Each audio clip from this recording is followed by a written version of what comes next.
বন্ধু, আজকে আজাদ মন্ডলের বাগানের মধ্যে আড্ডা হইব, আসিস কিন্তু। যাই কি হবো রে, আমার কাছে তো টাকা নাই। টাকা কোনো ব্যাপার হলো, যেমনেই হোক কিছু টাকা ম্যানেজ করবি। আচ্ছা ঠিক আছে, থাক তাইলে বাড়ি যাই একটু। আচ্ছা ঠিক আছে, যা, বিকেল বেলা আসবি কিন্তু। কি ব্যাপার, তোমার মন খারাপ কেন? তোমারে দেখে মনে হইতাছে তুমি বেশি ভালো নাই।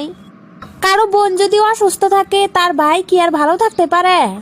মানে মানে বিলকিস অসুস্থ, হাসপাতালে ভর্তি আছে। আমার ওইখানে ফোন দিছিল কিছু টাকা নেওয়ার জন্য।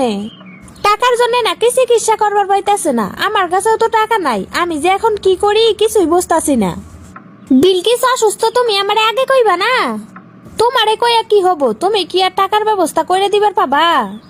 আমার কাছে তো আসলেই টাকা নাই, কি যে করি কিছুই বুঝতাছি না। বিলকিস খুবই অসুস্থ, কি হয়েছে ওর? কি হয়েছে সেটা তো জানি না, তবে কইলো ওর নাকি 10,000 টাকা লাগবো।